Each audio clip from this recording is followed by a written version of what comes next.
What's up, everybody? Welcome back to Sky Talk Sports. I'm glad to have you guys back here today. This is the Monday weekend review, and we're going to get to go over some. Did you see me hesitate right there? That was kind of awkward, huh? Anyways, we're about to go over some really good college football that happened on a week with a dog crap schedule.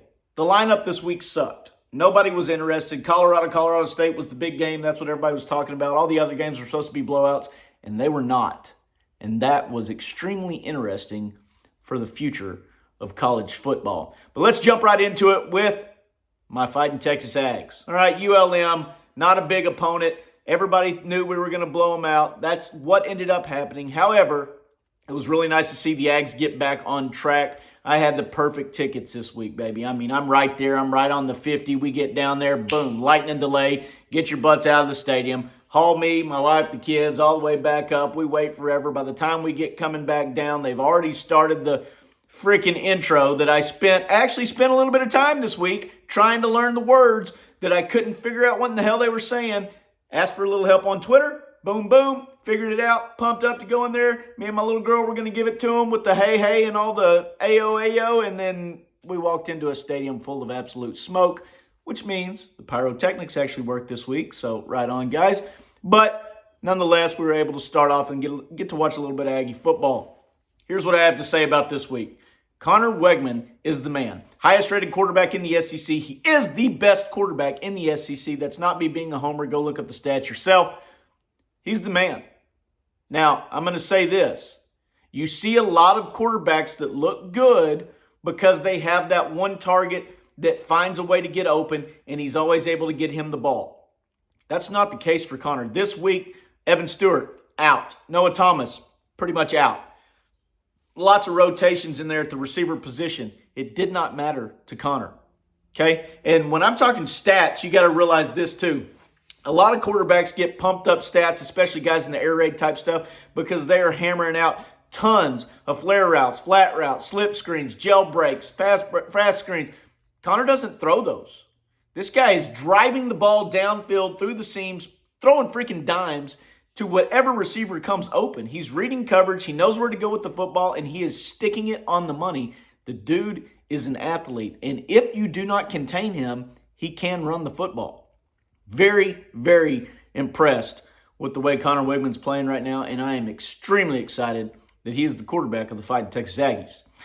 Now, outside of that, I thought Ruben Owens had a great game running the football. Really like that. Offensive line did good. It was ULM, but the offensive line did play good. Defensively, we're still, yes, they only scored 3 points. I get it. And ultimately, let's be honest, Ags, ultimately, I don't care who you're playing. If you can hold them to no touchdowns, a field goal here or there, or a complete shutout, I don't care who you're playing, that's tough to do. All right? However, we still didn't get as much pressure on the quarterback as I would like to see going up against a team like that. I know Shamar Turner, I figured he would be out with the arrest. However, he didn't, they didn't even hold him out a quarter before he was back in there. And he was able to come up with a sack, and we did have some good stuff happen there. We weren't able to get a good, clean interception on a quarterback that I thought we should have been able to pick off. His throwing motion, when they decided they were gonna chunk the ball, a lot of his stuff, especially downfield, was just 1, 2, 3, let it go. And we've got corners that are running stride for stride with their receivers, and not one time did we actually turn around and try to make a play on the ball. It was more keeping our back to the ball, hands in the face kind of thing, which is great for breaking up passes. But in a game like that, I would love to see some of these athletes use their athletic ability, their ability that got them to a Texas A&M and not to a ULM, to wall that receiver off, turn around, high point the ball, and get a pick. We're still going to struggle a little bit in the secondary against these higher-ranked teams if we cannot make a play on the ball and we cannot make a play on the quarterback to get some more pressure back there. That's what's going to ultimately help us in the secondary, is more pressure on the quarterback, getting him to throw off balance, getting him to rush his throws, and ultimately not making good throws and allowing our secondary to be able to make better breaks on the ball. But moving forward into Auburn, I think we win this game. I think we got a great chance of winning this game. And like I said last week, if you want to, you can go just one click away to go look at my preview, Texas A&M versus Auburn. I did it last week, so I'd have one of the first ones that came out. Preview still holds true. I don't care what Auburn did this week. I still think Peyton Thorne over at Auburn in today's lingo is not him.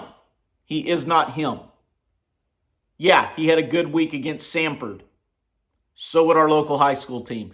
Peyton Thorne is not him. Now, you're going to have some Auburn homers that are going to cuss me up, down, and all around and let me know that Peyton Thorne is him. I saw it on Twitter, Peyton Thorne equals him.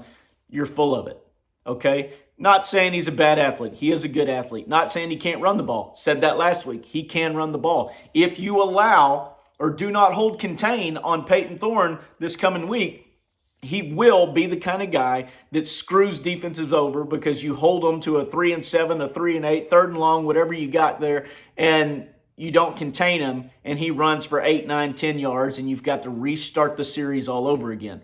If you do contain him, I do not think he throws the ball well. I will go down for the rest of this year allowing him to prove me wrong, but I do not think that Peyton Thorne throws the football well. However, the Aggies have not played great in the secondary, so I could be eating crow at the end of this week if we cannot get pressure on him and keep him contained. Anyways, I do feel like it's a win for the Aggies this week. As long as we come out, Connor plays good. Even if we get in a shootout, we have the better quarterback, but I would like to see our defense put a stop to Peyton Thorne and Auburn, and as long as we can contain him and force him to throw the football, we've got a chance. Now, going into the other games, the slate it looked to be a week of blowouts, and it was not. My boys over at Florida State played a super tight game against Boston College. And I will say this, Boston College gave it everything they had. Boston College is not a bad football team.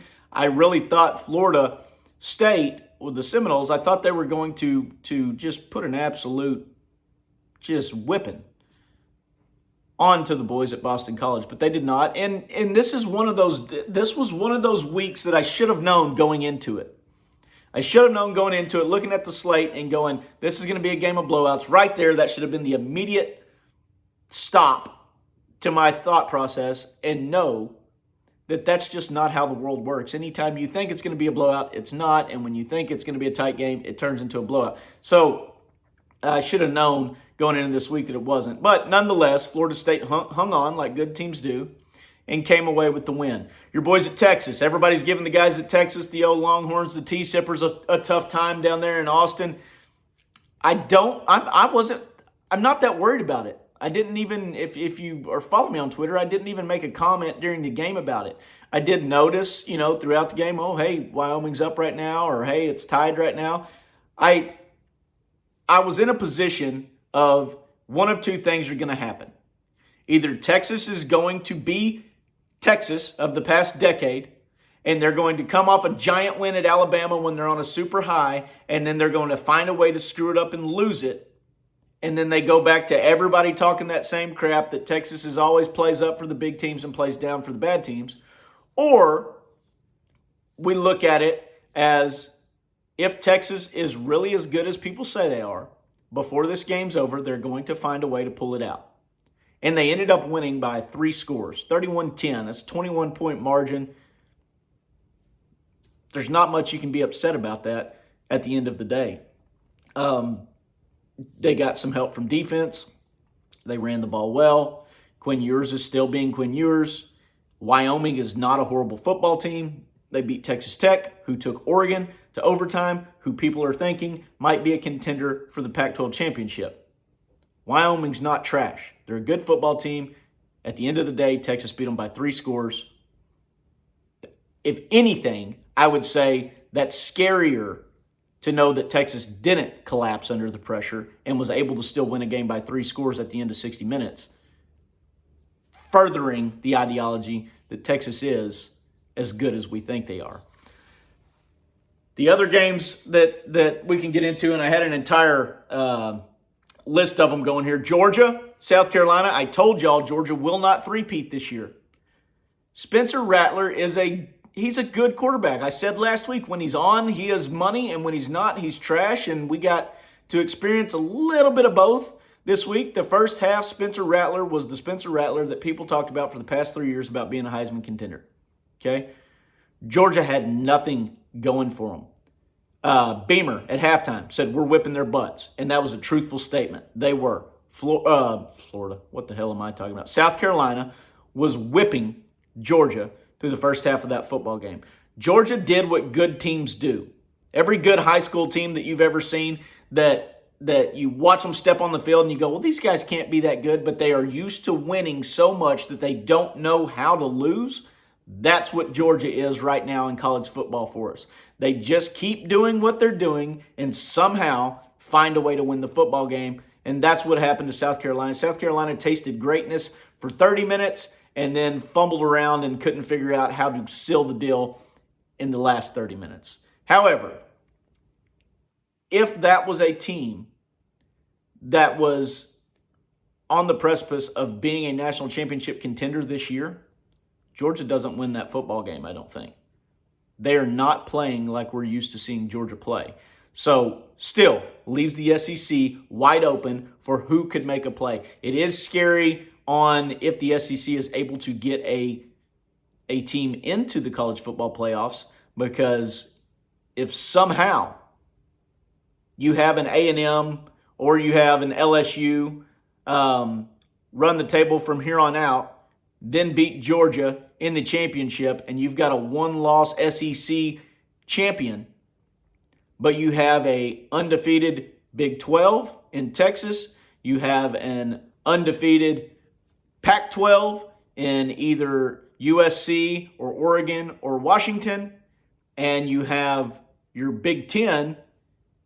If somebody makes it out of the Big 10, because I really still feel like that either Florida State or, let me throw this in there, Miami is going to slip through the ACC with an undefeated season. If you have those three and then somehow a Big 10, an Ohio State, a Michigan, or a Penn State makes it through unscathed, which I don't think they do, I still don't think they do, but if they do, then you see the SEC not have a playoff contender for the first time with a one-loss SEC champion.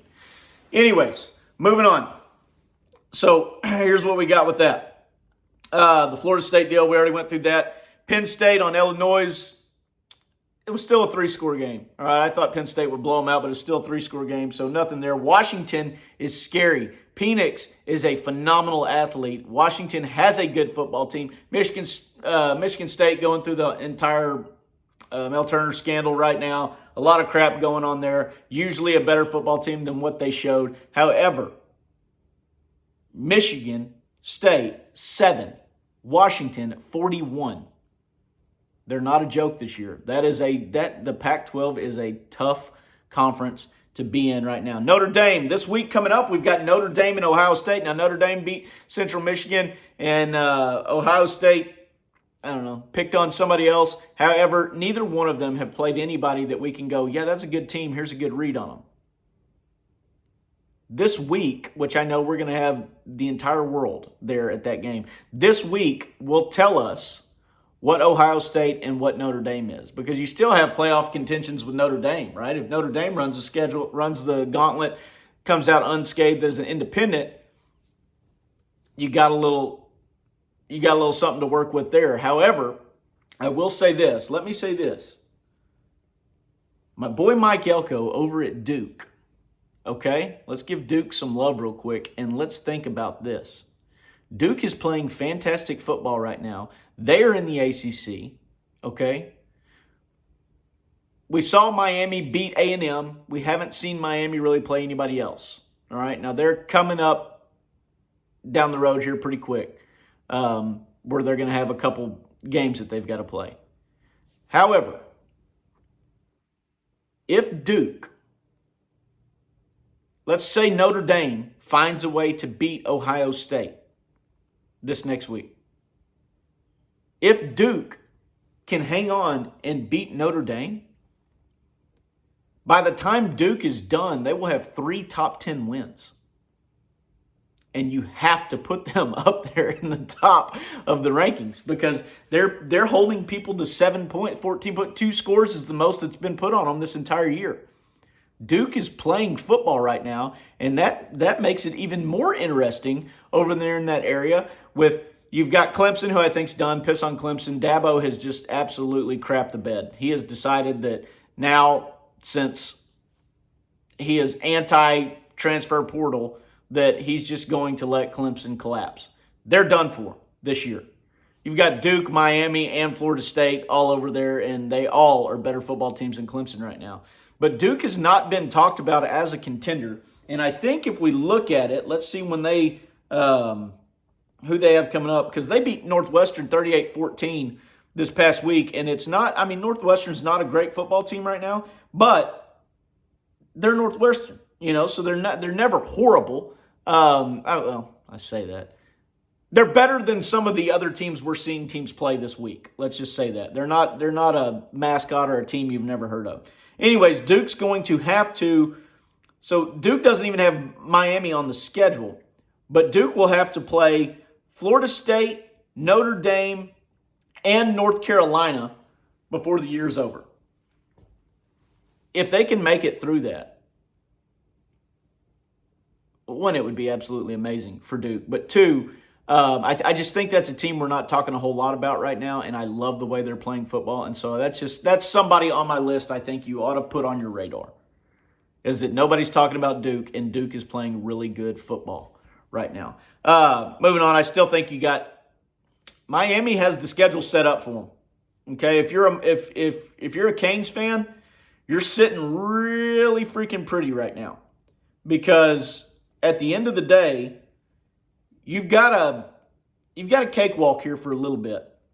A&M was your big game to start the season, but you've got Troy, Georgia Tech, North Carolina, who I think Miami is going to beat North Carolina. North Carolina has not impressed me so far. Then Clemson, then Virginia, then who we got? NC State, Florida State, Louisville, Boston College. So it's not till I think North Carolina will give them a challenge, but other than that, it's not till Florida State before Miami really gets a tough game on their schedule. So Miami should be healthy getting into their tougher part of their schedule. Alabama, what the hell, Nick? What is going on at Alabama? Something behind closed doors is going on at Alabama right now that is something we haven't seen. I know in my lifetime of Alabama good football, in the Saban era, we have not seen this right now where they're not playing for each other. They do not look united right now. We have Nick Saban not being as fiery, I guess would be the term, as you would usually see him being out there.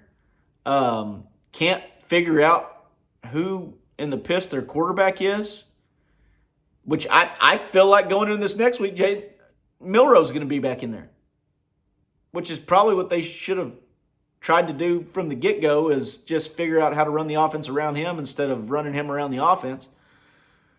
But the other two that they brought in weren't the answer. And USF, that's a team that on a normal year we watch the score come out as, 51-14, something like that. No, not this week. We get a 17-3 because South Florida can't figure out how to score a touchdown.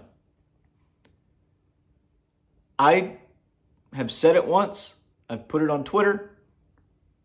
I don't know how else to say this other than the fact that in our lifetime, I don't believe we will ever see Nick Saban win a national championship again. And I hate saying that because I am a Nick Saban fan. I think that he brought a style of coaching and a program, a system that was unmatched in his era of how to be successful and win football games. But I think that the system of transfer portal, NIL, the whole 9 yards, social media, it's caught up to him. And so the perks that he was getting from just being the man, right? Because at one point in time, it was you want to go play for Saban. If they want you, you go. And now we've seen this drastic change where you can pick up a little money going over here. You can be a star with going to play with Dion and have The Rock and Lil Wayne and everybody in your locker room. There's just so much else that you can do now other than say, I'm going to go to Alabama. And also now, you don't have to tell yourself, I have to go to Alabama to win a national championship. You've got options now, especially with Georgia coming in. And then you look at next year, we're going to have 12 teams make the playoffs. You got a lot more teams that have a chance. You're not funneled directly towards that Roll Tide atmosphere to try to guarantee yourself a championship in your 4 years of college football. That has completely deteriorated the Saban program. So there's actually a spot in me that feels bad for Nick Saban because I feel like he didn't see this coming. He didn't think. I feel like he kept an old school mentality and did not think that this transfer portal, NIL, social media world, college superstars was going to turn in to as big a deal as it has become. And I feel like he thought he would always have the upper hand. And now it's too late. I really feel like he should have hung it up and passed the torch and gone out on top as what we considered the greatest coach of all time. And now we're going to have to watch the deterioration of Nick Saban because I don't see him. And I'm not saying deterioration as in he's a bad coach. He's the same coach he's always been. He's just not going to have more 5-stars than everybody across the board. And I also think that he has produced so many great coaches that now he has shot himself in the foot with those guys being out there running his program against him with a younger staff, with a more enthusiastic staff, and bringing in all these new players. They're being able to use his own weapon against him, and I just don't see him being able to turn that around. So I don't know. I hate to say that, and I know there's going to be a bunch of Bama fans, if they happen to watch this, that tell me I'm crazy, or maybe they'll agree with me. But I don't think we ever see Nick Saban win a national championship again, and I think the best days of Nick Saban and him being the current GOAT, he'll always be the GOAT in my book of how guys built programs and won games. But saying that year after year to where that's just the status quo, I don't think we see that anymore. LSU, how about those boys? The Brian Kellys. Huh? I called that bigger than Dallas. If y'all went and go back and look at my picks from last week, I missed 2 of my picks. I got out of the 8 I did, I was 6 for 8. But I knew going into this that Brian Kelly, Brian Kelly is the dude at everybody's town that drinks a little beer and gets that super bright red face. Y'all know what I'm talking about? That's Brian Kelly. And that's what happened after that Florida State game. I guarantee he went in there and chewed so much ass that those guys, they had no shot to do anything else except for win. So they played who knows who University last week and hung 60 on them. And then this week it was Mississippi State, and everybody in the suit and ties that are on the TV told them how Mississippi State was a good football team and really had a good shot to win the West, and they were going to bring everything they had and blah, blah, blah, blah, blah. And nobody was thinking that LSU would cover the 8.5 points. Dude, I had LSU winning big from the get-go. I thought 8.5 points, you guys are crazy. They're going to come out and they are going to be pissed off, and Mississippi State does not stand a chance. And lo and behold, Mississippi State just got waxed. Are they a bad football team? No. But they played a pissed-off LSU and a very upset Brian Kelly, and when that happens, you've got a lot of good athletes, a really good coach, and a pissed-off attitude. Somebody's taking a whipping. This week, it happened to be Mississippi State. Now, will LSU continue that all the way through the remainder of the season? I don't think so. LSU is known for complacency. They had the Joe Burrow dream year, but other than that, LSU has fantastic athletes. They march on the field, they go on a run, they get really high on themselves, and then they pull a UT or an A&M and they shoot themselves in the foot and lose when they shouldn't lose. That will happen again this year. I don't see LSU running the table. Somewhere they're going to slip up and be left out of the playoffs again this year. But fantastic win for them this week. The big one that everybody wanted to talk about. Colorado State. I don't know what, I do know what to think because I'm thinking it. I don't know how to say it so much. And I don't have to worry about getting myself in trouble, right? Deion's never going to come to my account and trash talk me or say something bad to me. Nobody's ever going to see this video in the first place. I'm not making national TV headlines, none of that crap. So it doesn't matter, honestly, what I say. But as a moral and human being, as from a standpoint of me not being a prick or not talking out of turn to people that are far greater athletes than I ever was or ever will be, I don't want to sound stupid when I say it, but at the same time, I'm a successful human being, and I understand working hard, and I understand keeping my head down and being humble in the whole 9 yards and how that works. And then I also understand the necessity of confidence, and I get the fine line that rides from confidence to cockiness or arrogance. And I really, really feel that Colorado has ridden so high in these last 3 weeks that the confidence has shifted to cockiness. Right? We got Shedeur can't help but flash his watch. Okay? If a little kid popped off to him, I'm talking an elementary school kid popped off to Shedeur Sanders right now, he'd shove the rollie in his face because that's become a new status symbol. All right? We've got an intro where Lil Wayne is live performing an intro. Tell me what it would cost to get Lil Wayne to come play a private song for you. Thousands of dollars. However, he's at Colorado performing the intro live with the microphone. The Rock is standing in your locker room. The most well-known star on planet Earth is standing in your locker room. Michael Irvin is shirtless in his hotel room, just jumping to the beat of Colorado winning. A bunch of other rappers that I don't personally know who they are, but apparently a lot of people do, are right there on your side. I mean, it is just non-stop glorification for Deion in Colorado. Deion is flashing glasses all over the world. I mean, Pat McAfee's wearing his glasses. The Rock's wearing his glasses. Stephen A's wearing his glasses. College Game Day is giving him all the praise in the world. It is not Shannon Sharpe. It's $1.2 million worth of glasses sold in one day. The hype is gone from hype to a pedestal that people are forgetting how bad the fall could be for these kids. I feel bad for these kids.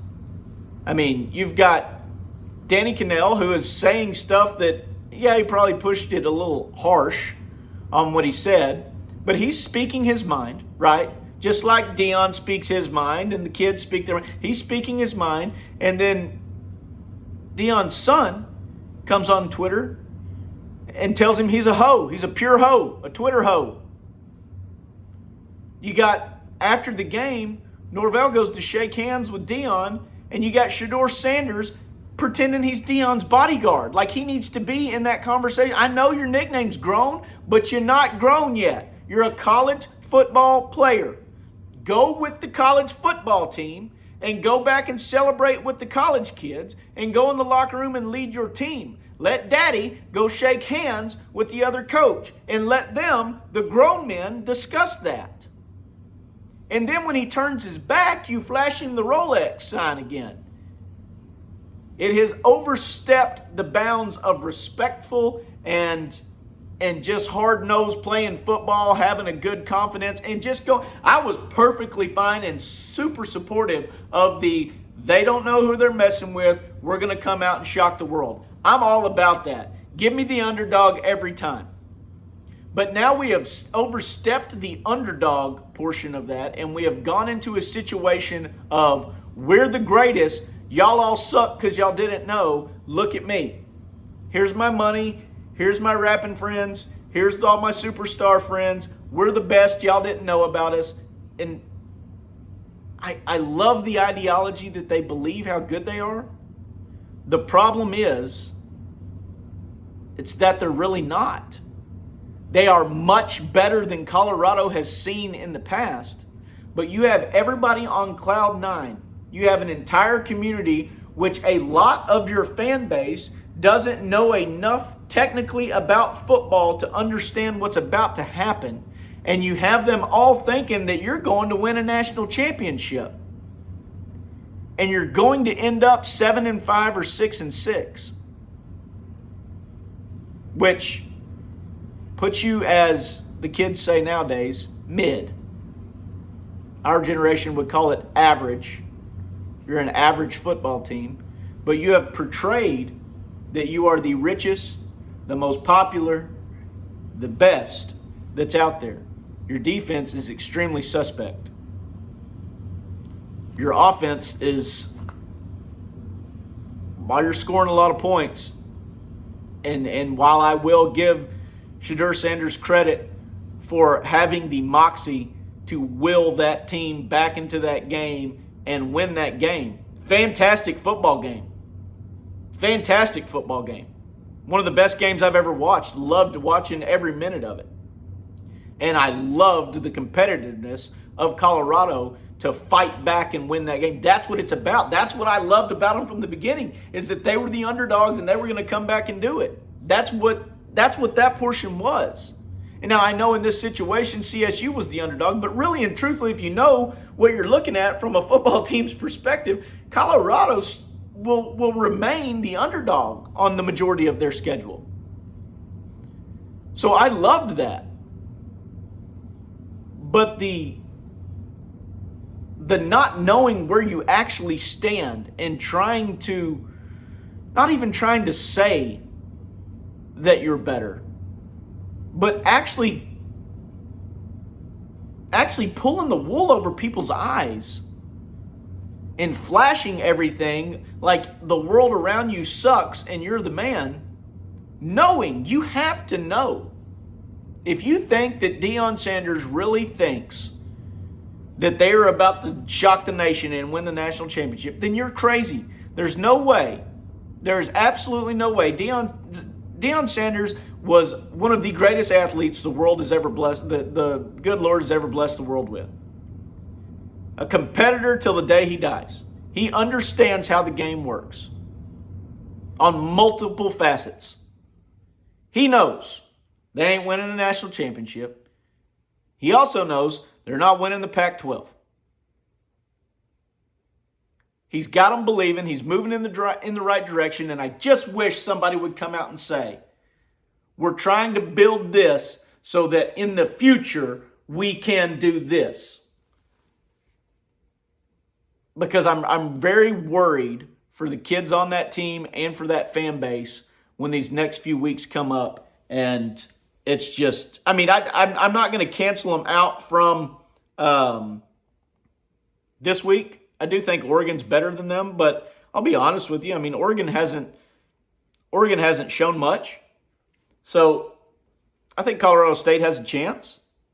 They definitely, they're coming in as a 20.5 point underdog. They definitely have a better chance than that because Colorado's a similar football team to Texas Tech with the way they throw the ball around. And Texas Tech took them to overtime and hung freaking, I don't even remember how many. Let's see. Texas Tech hung 30 on them, and a 38-30 win in overtime. If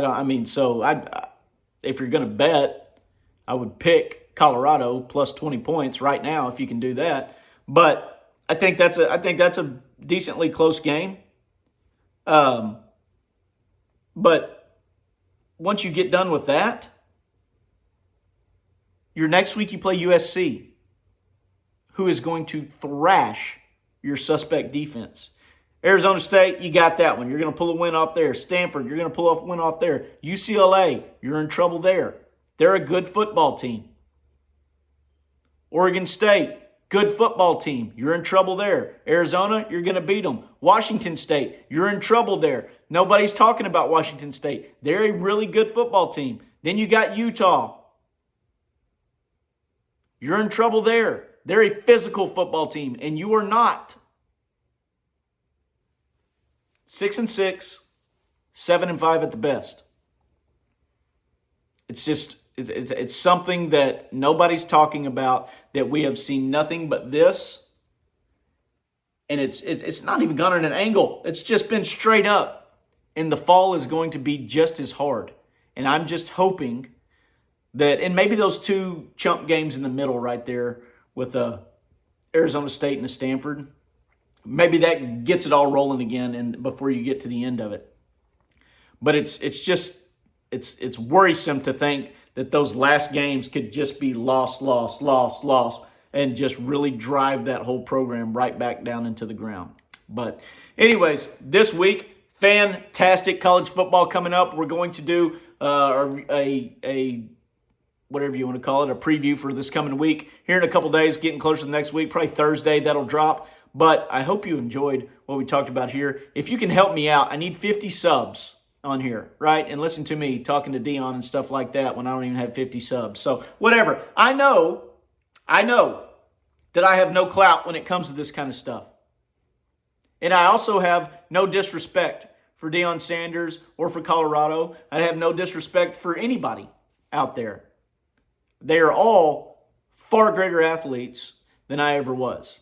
So I have no disrespect on any of that. I do have a standpoint of being a coach. I have a standpoint of coaching winning mentalities, whether it be for athletes or businesses or whatever it is. I was able to play a little bit of college sports, and so I have a background on that. I grew up in a locker room my entire life. I come from a coaching legacy, and I spent my entire childhood in a coach's office, and my dad is going into his, I don't know, probably close to 40th year of coaching right now as it is, and is a shutout defense guru.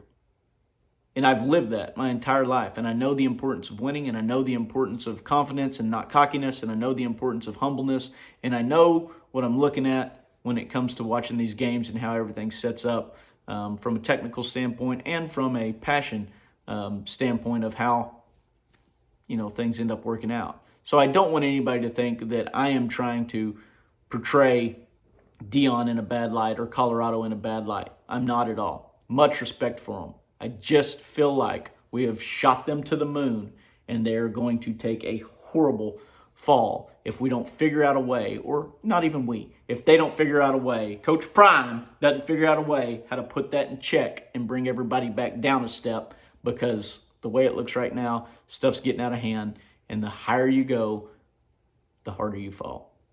Hope y'all enjoyed it. Hey, give me the 50 subs. Let's have a live so y'all can interact with me and y'all can tell me what I'm doing wrong, and we can just bash back and forth on each other on these deals.